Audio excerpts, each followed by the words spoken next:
Joining the conversation here on POTUS this morning, Representative Lynn Jenkins.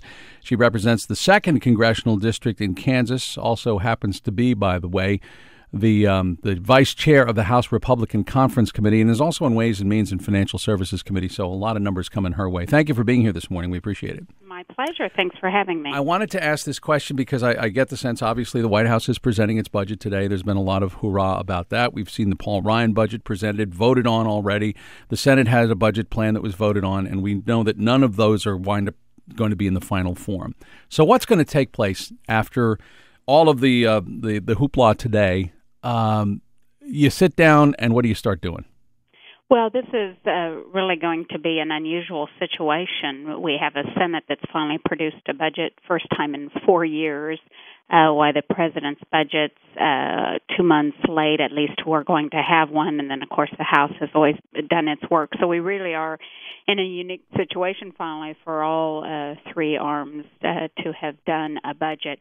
Normally, we would, pass our positions and then try to reconcile those differences, but I'll tell you, Tim, it's if we can't agree on one basic assumption that at some point in our nation's history we might want to stop spending more money than we take in and actually balance our budget, then the hopes of reconciling those differences are slim to none. And that's where we find ourselves today. I wanted to drill in something specifically because your committee, Ways and Means, Dave Camp, the chair of that committee, according to stories, and Max Baucus, the Senate Chair of Finance, they've evidently been talking quite a bit because it seems that one of the key parts of this, Republicans have to figure out a way to do this without being accused of or actually being guilty of raising taxes. But on the other hand, revenues, it needs to be tweaked, if you will, or maybe a major overhaul of the taxing in this country. And the two committee chairs, the Democrat from the Senate and the House Republican, evidently have been talking about this, wearing a path. And I wonder if that might be the first step as opposed to sort of a last step in this. Could that actually stimulate a more realistic discussion of the spending in the context of the amount of revenue that comes in? Well, you're right. Our two committees have been working together for over 2 years now on a comprehensive, fundamental overhaul of the tax code. It's 10 times the size of the Bible with no good news, and it's broken.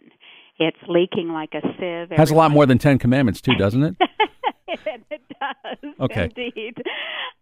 So we've been working together on that for a couple years. Our two chairmen, while from different parties, have worked quite well together.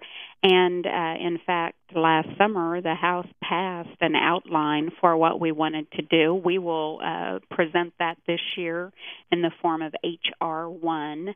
It is moving towards cleaning up the tax code, getting rid of the majority of the loopholes that exist in the code, lowering the rates, broadening the base, making it fairer, simpler. But more importantly than all of that, it is pro-growth policy that will stimulate the economy and encourage the job growth and the increase in family income that we so desperately need in this country right now. Representative Lynn Jenkins with us, Republican from Kansas, vice chair of the House Republican Conference, in addition to being on Ways and Means, as I mentioned, in Financial Services Committee. So the president has evidently pushed out there changed CPI, which is a change in the formula for calculating benefits and the increasing amount of benefits each year for Social Security and Medicare. And I wonder, there's a sense that Democrats are going to push back on this more than Republicans. Republicans actually welcome this, correct?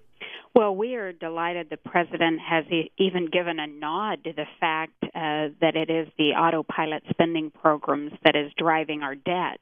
To this point, he's been unwilling to even talk about it. Now, the change CPI would mean cuts to current seniors, something Republicans have never pursued in our budgets. We prefer to set everyone who is 55 and older aside and make no changes for those individuals, and then go about saving programs like Medicare and Social Security for the next generation. But we're delighted to see the president at least dip his toe in the water of actually solving what's driving this nation's debt. Do you think? Do Republicans still think, though, that there's an appetite for making Medicare a privatized operation?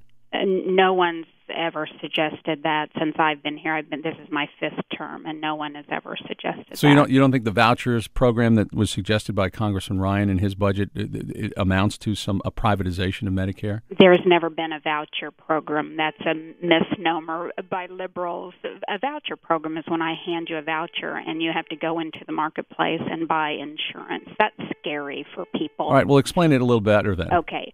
Well, we have had in our budget since I've been here is a premium support program, which is a guaranteed health benefit. It's exactly what... So how is that different? A guaranteed benefit, how is that different from handing somebody the money? You don't have to go out into the marketplace and shop around. You have exactly the health insurance that members of Congress have. We're given a menu of companies that will insure us. It's a guaranteed program, and we simply choose the one that best suits our family situation.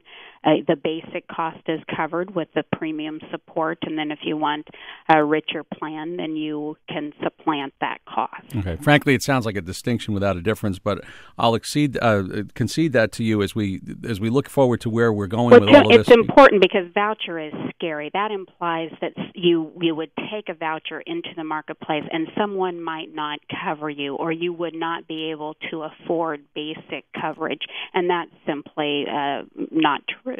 The other part of this is that the Paul Ryan budget has always included something in it which the calculations that are based on the repeal of the Affordable Care Act, and that doesn't seem to be likely at any time in the near future. And I wonder if that's something that Republicans are going to continue to try to push for. Well, there's a reason the Senate budget never, ever, ever balances, and there's a reason the president's budget will never, ever, ever balance. And it's regarding health care and most particularly the Affordable Care Act. That's why, it seems to be unraveling, falling under its own weight every day. We saw the Class Act fall out. We saw the 1099 requirement fall out. The Senate voted a couple weeks ago to repeal the medical device tax. We saw them, kick out the exchanges last week for a year. All of the pay-fors for the program are falling off, and so you have the worst possible situation with the mandate and the entitlement remaining for hard-earning taxpayers to pay for without any of the pay-fors included in the bill. So I don't know that it's unrealistic. The timing could be in question, but I just don't see how this thing is sustained ever. Last question, and just a quick answer. Is this going to be a budget finally that is determined and the spending is going to be determined in the typical appropriations bills by regular order, or are you thinking that Republicans and the White House are headed to some sort of a grand bargain? We will continue to march forward, marking our appropriation bills to our budget under regular order, and will encourage the Senate to do the same. I don't think there is an appetite in the House for any backroom deals, any bills being written in the Speaker's office or in the Oval Office. The process was designed to go through regular order, and that's our intent. All right. We appreciate you joining us this morning. Thank you for being on POTUS. Certainly. Have a great morning.